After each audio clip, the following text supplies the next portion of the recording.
محمد صلی اللہ علیہ وسلم کے والد کا نام عبداللہ تھا، جن کی شادی 570 عیسوی میں ایک معزز خاتون آمنہ کے ساتھ ہوئی، جو کہ وہب بن عبداللہ کی بیٹی تھیں۔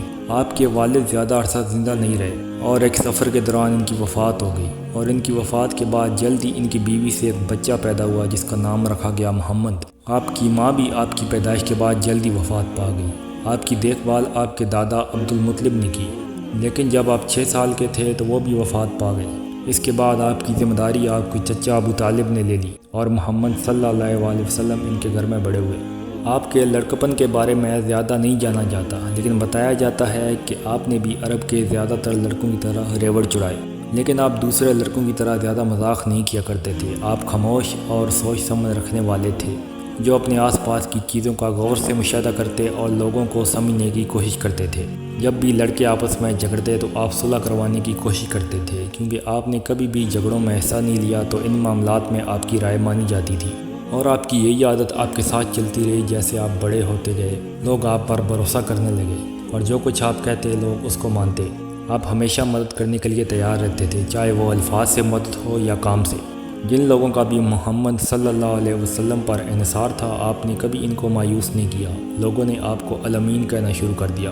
جوانی کی عمر میں آپ کے چچا ابو طالب آپ کو کبھی کبھی اپنے ساتھ فلسطین اور شام لے جاتے تھے، کیونکہ آپ چیزوں کا مشاہدہ اچھی طرح سے کرتے تھے، اس لیے آپ ان کو اچھا مشورہ دیتے تھے۔ آپ کے چچا کو پتہ تھا کہ آپ ایک ذہین نوجوان ہیں۔ محمد صلی اللہ علیہ وسلم کو لوگوں کے عقائد جاننے میں دلچسپی تھی، کیونکہ آپ کے دادا کعبہ کی دیکھ بھال کرتے تھے۔ آپ ہزاروں دفعہ کعبہ کے اندر جا چکے تھے۔ آپ نے لوگوں کو بتوں کے سامنے سجدہ کرتے ہوئے دیکھا تھا۔ وہاں ایک چاند کا خدا تھا جس کا نام اللہ تھا، جس پر زیادہ تر عربی یقین رکھتے تھے۔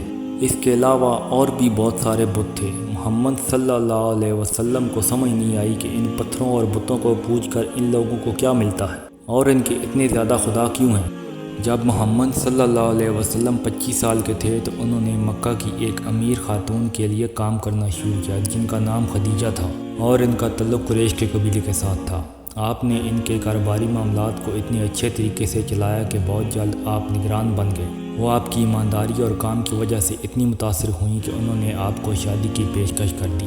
زیادہ تر نوجوانوں کی طرح محمد صلی اللہ علیہ وسلم کو عورتوں میں زیادہ دلچسپی نہیں تھی، لیکن کیونکہ وہ اچھے کردار اور سمجھ رکھنے والی تھیں، اس لیے آپ نے رضامندی ظاہر کر دی اور آپ کی شادی ہو گئی۔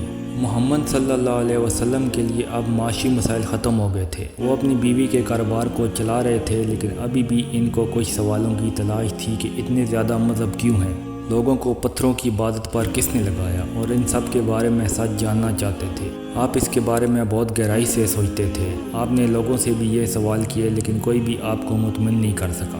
آپ شہر سے باہر کسی ویران جگہ پر جا کر اس کے بارے میں سوچتے۔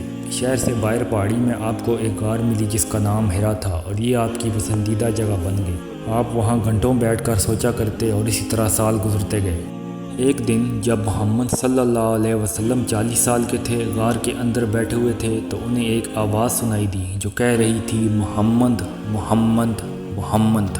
آواز غار میں گونج رہی تھی اور آپ کو سمجھ نہیں آئی۔ آپ کو لگا شاید یہ آپ کا وہم ہے، لیکن یہ آواز بار بار آتی رہی۔ محمد صلی اللہ علیہ وسلم ڈر گئے۔ ان کے سامنے جبرائیل علیہ السلام ظاہر ہوئے۔ انہوں نے محمد صلی اللہ علیہ وسلم کو کہا، پڑھو۔ حالانکہ محمد صلی اللہ علیہ وسلم کافی ہنرمند تھے، لیکن انہیں پڑھنا اور لکھنا نہیں آتا تھا۔ آپ نے کہا، مجھے پڑھنا نہیں آتا۔ جبرائیل علیہ السلام نے کہا، میرے بعد دہرائیں، پڑھ اپنے رب کے نام سے جس نے پیدا کیا انسان کو خون کے لوتھڑے سے۔ پڑھ، اور تیرا رب بڑے کرم والا ہے، جس نے قلم کے ذریعے علم سکھایا، جس نے انسان کو وہ سکھایا جسے وہ نہیں جانتا تھا۔